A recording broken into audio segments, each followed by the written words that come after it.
మాట్లాడాను మేము. మీరేదో మారణాయుధాలతో వెళ్ళారంటే మీ చెల్లి ఆరోపిస్తాం, నేను దాడి చేయడానికి వెళ్ళారా? ఏం అర్థం కాలేదు. మీరేదో చాకులతో వెళ్ళారని ఇందాక వర్షిని మాట్లాడింది. ఏదో చాక్తో వెళ్ళారు, మీ దగ్గర కత్తి కూడా ఉంది. అవన్నీ అబద్ధాలండి. చాకుతో వెళ్ళినట్టయితే ఆడ పోలీసులు ఉన్నారు కదండి, మా చేతిలో వెపన్స్ ఉంటే ఒప్పుకుంటారు వాళ్ళు. ఆ పిల్లలు పంపించడానికి ఒప్పుకుంటారు ముందు. అవును. సో ఏం జరిగింది 10 రోజుల తర్వాత మీ చెల్లిని చూసారు కదా, ఎలా అనిపిస్తోంది? ఐ మీన్ తన మాటల్లో తన వ్యక్తిత్వంలో మార్పు అనిపించిందా? మా దగ్గర ఉన్నప్పుడు కండిషన్ కంటే కూడా ఇక్కడ చాలా దారుణంగా, సన్నగా, ఫేస్ కూడా ముఖం పీకిపోయినట్టు చాలా దారుణంగా తయారైపోయింది పిల్ల. ఓకే, ఏం జరిగి ఉంటుంది? అది మీకే తెలిసింది కదండి. రోడ్ల అమ్మటే తిరుగుద్ది, రోడ్ల అమ్మటే పోయిద్ది, ఏం తింటుందో ఏమో కూడా తెలియదు మాకు. ఇప్పుడు మేము ఉన్నాం అనుకో, పొద్దున్న వ్యక్తిత్వంలో ఏం మార్పు వచ్చింది? కాలేజీకి వెళ్ళేటప్పుడు కాలేజీకి ఫుడ్ ప్యాక్ చేస్తాము, అన్ని మనం చేసుకుంటాము. తన వ్యక్తిత్వంలో ఏం మార్పు వచ్చింది అది తెలియట్లేదండి. ఇప్పుడు నార్మల్ గా గతంలో మాదిరిగానే గతంలో మాదిరిగానే మాట్లాడుతుందా మీతో? లేదండి, గతంలో మాదిరిగా మాట్లాడట్లేదు. నార్మల్ గా లేదా ఇప్పుడు తను? నార్మల్ గా అయితే లేదండి. తను నార్మల్ గా ఉన్న ఏ వ్యక్తి కూడా నాకు అఘోరా కావాలని చెప్పి అంటారు. నాకు ఆవిడే కావాలి, నేను వాడితోనే ఉంటాను, నేను అన్ని చేస్తాను, నేను మీ దగ్గర ఉండను, నాకు అమ్మ వద్దని చెప్పి నార్మల్ గా ఉన్న ఏ వ్యక్తి మాట్లాడరు. సో మీరు గతంలో కూడా అనేక ఆరోపణలు చేశారు. ఇప్పుడు అఘోరి మీ చెల్లని ఈ రకంగా తన వెంట తిప్పుకుంది అని చెప్తున్న నేపథ్యంలో ఏం చేసి ఉంటుంది బహుశా? మీకు అనుమానం ఏంటి? అంటే అంత ఈజీగా ఒక మనిషి మీరు అంటున్నట్టుగా తన గతంలో ఏదో మీడియాలో కూడా పనిచేసినట్టున్నారు, తర్వాత బీటెక్ సెకండ్ ఇయర్, ఇలా తనకంటూ ఒక వ్యక్తిగత లైఫ్ ఉంది, మంచి ప్యాష్ లైఫ్ ఉంది. మీరే చెప్పారు తను చాలా ఫ్యాషనబుల్గా ఉంటుంది, చిన్న చిన్న వాటి కూడా ఎగ్జైట్ అయిపోతుందని. అటువంటి వ్యక్తి తను అట్రాక్ట్ అవ్వడం గల కారణం ఏంటి? ఇప్పుడు మీరే చెప్పండి. నార్మల్గా ఉన్న వ్యక్తి ఉన్నట్టుండి తనే కావాలి, ఇలా చేస్తాను, తనతో పాటు వెళ్ళిపోతానని చెప్పి మాట్లాడుతుందంటే ఏమీ చేయకుండా అలా మారిపోయిందంటారా? ఒకసారి మీరే చెప్పండి. మీకు అనుమానం ఏంటి? ఏం జరిగి ఉంటుంది? మనతో ఉన్న ఒక అమ్మాయి, నార్మల్ గా ఉన్న అమ్మాయి ఇప్పుడు సడన్ గా నాకు ఎవరు వద్దు, నాకు ఆవిడే కావాలి అని చెప్పని అంటుందంటే ఏది ఆవిడ పరిచయం అయ్యాక మాట్లాడుతుందంటే మీరు ఆలోచించండి.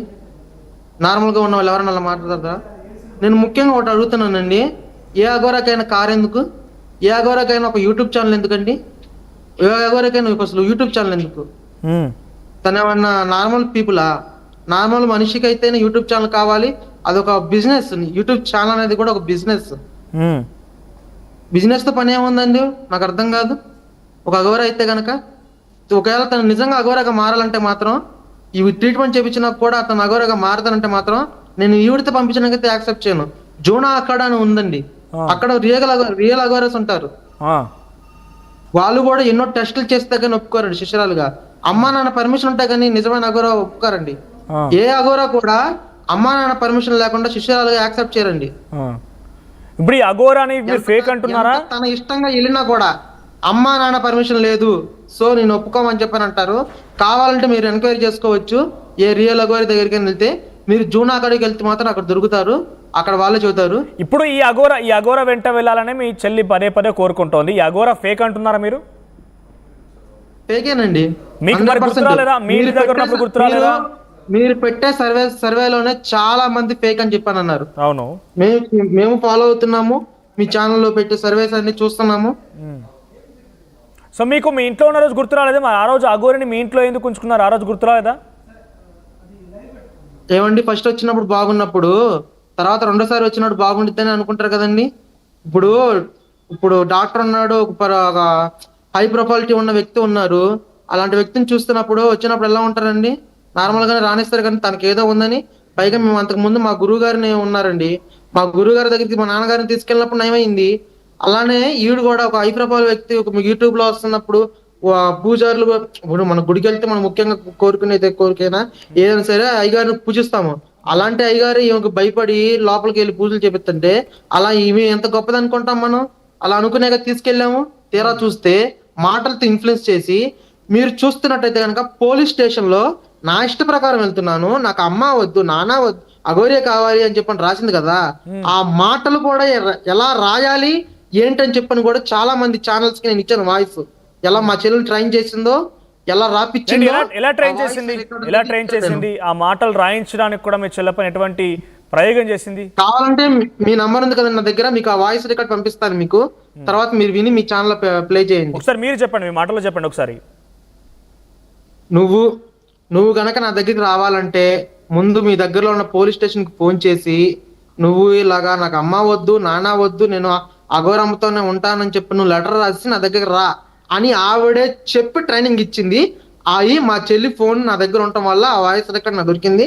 అది నేను మీకు పెడతానండి, మీరు మీ ఛానల్లో ప్లే చేయొచ్చు. అలానే నెంబర్ 1 న్యూస్ లో, బిగ్ టీవీ అన్నిట్లో కూడా వచ్చింది మీ వాయిస్ రికార్డ్ అనేది. ఇప్పుడు మీకు కూడా ఇస్తాను.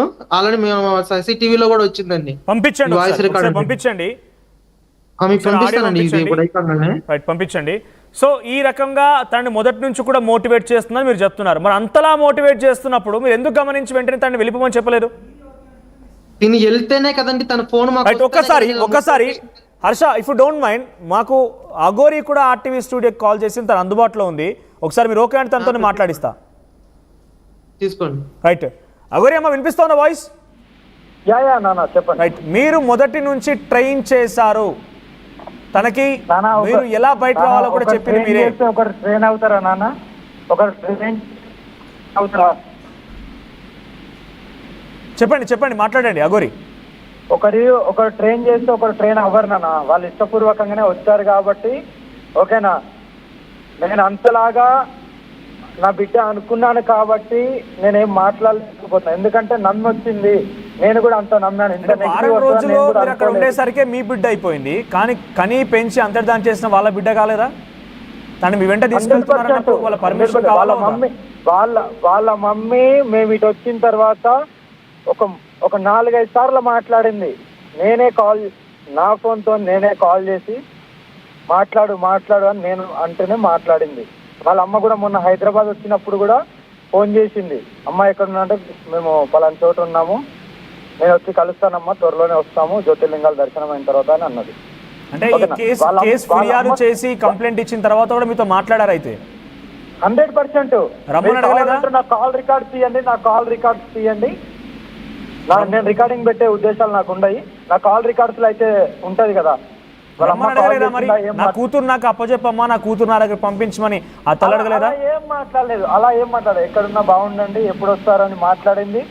నేను అడిగాను, అమ్మ ఏందమ్మా మీ వాళ్ళు ఇలా మాట్లాడుతున్నారంటే నేను కరాఖండిగా అడిగాను, నేనేమన్నా తప్పు చేసిందమ్మా మీ ఇంట్లో, మీరు ఫస్ట్ ఒప్పుకున్నారు కదా అమ్మ అంటే నన్ను కూడా కొట్టి ఇలా అన్నారు. నేను ఇంకా ఏం చేయలేకపోతున్నా, నేను ఎక్కడో హోమ్ లో ఉన్నాను. మీతో పాటుగా తన కూతుర్ని పంపించడానికి తల్లి ఒప్పుకుంది అంటున్నారు మీరు? 100%. ఎవరు కొట్టారట తల్లి పైన? ఎవరు కొడతారు? వాళ్ళ ఫ్యామిలీ కొట్టుకుంటారు. అయితే ఒక్కసారి మీరు హోల్డ్ లో ఉండండి, మీ దగ్గర నేను మళ్ళీ వస్తా. విష్ణు, మీరు వినే ఉంటారు విష్ణు గారు. కాల్ చేస్తానండి, ఒక నిమిషం అండి. మేము కాల్ చేయమ్మా. రైట్, మీరు లైవ్ లో తీసుకుంటారా? అఘోరి గారు, మీరు చేసిన ఆరోపణలకి అమ్మను కూడా లైవ్ లో తీసుకుంటున్నారు. ఎన్నో గురుకులాలు ఉన్నాయండి, లెక్కలేనన్ని గురుకులాలు ఉన్నాయండి, లెక్కలేనన్ని గురుకులాలు ఉన్నాయి. ఏ గురుకులంలో ఏ విద్యార్థి బయటకు వెళ్ళిపోయినా ఏ గురువు పెద్ద పట్టించుకోడు. ఎందుకండి ఈమె మీద అంత శ్రద్ధ? 140 కోట్ల మందిలో 23 కోట్ల మంది, దాదాపుగా 25 ఏళ్ల వయసున్న పిల్లలు ఉంటే ఈమె మీద మాత్రం ఎందుకు ఎంత శ్రద్ధ? ఏం నచ్చిందండి ఆమెలో?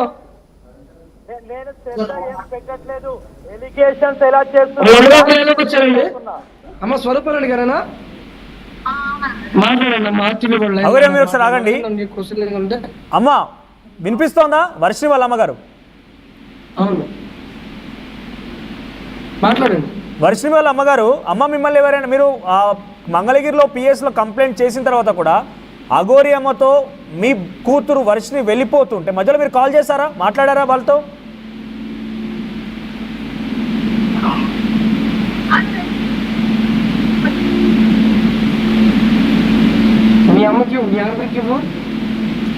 రైట్, PCR ఒకసారి డైరెక్ట్ గా మీరు కాల్ చేయండి, వర్షిణి వాళ్ళ అమ్మతో మీరు మాట్లాడండి.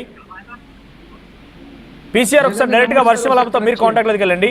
ఎస్ అఘోరి అమ్మ, మీరు సమాధానం చెప్పాలి. విష్ణు ఏమంటాడంటే, ఇంతమంది జనం ఉన్నారు, 140 కోట్ల మంది భారతదేశ ప్రజానికల్లో వర్షిణిని ఎందుకు టార్గెట్ చేసి వర్షిణి దగ్గర ఏం నచ్చింది తనని తీసుకొని వెళ్తున్నారు అంటున్నాడు విష్ణు.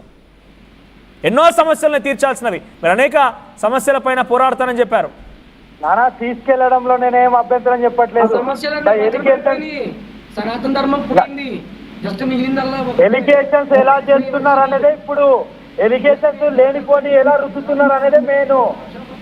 ఉన్నాయి లేని అని ఎలా చెప్తున్నారు అనేది నేను అడిగిన క్వశ్చన్ మళ్ళీ విష్ణు అడుగుతున్నారు. సనాతన ధర్మం పోయింది, తీసుకెళ్ళినప్పుడు మీరు లక్ష్యం ఎంచుకున్న విష్ణు. హర్ష ఒక్క నిమిషం, హర్ష ఒక్క నిమిషం. తీసుకెళ్ళినప్పుడు సనాతన ధర్మం ఏమైంది? అగోరేమో చెప్పండి. వర్షిణిని వెంట తీసుకెళ్ళినప్పుడు సనాతన ధర్మం ఏమైంది? అది సనాతన ధర్మాన్ని నేను పాటిస్తూనే, నేను పోరాడుతూనే, ఓకేనా నాన్న, నేను ఏ పోరాటం ఎప్పుడు ఎలా చేయాలో నాకు తెలుసు. నేను ఇక్కడ మాట్లాడేది సనాతన ధర్మాన్ని కాపాడుతూ ఆడపిల్లలకి నేను చేస్తూనే ఉంటూ, నా మీద ఎలిగేషన్స్ వస్తున్నాయి కాబట్టి వీళ్ళు ఎందుకు ఎలిగేషన్ చేయాలి లేనిపోని చెప్పి. మీది ఒక మాట వినిపించట్లేదండి మాకు. అగోరి ఒక్క నిమిషం, అగోరి అమ్మ మీరు ఒక్క నిమిషం ఆగండి. రైట్ హర్ష,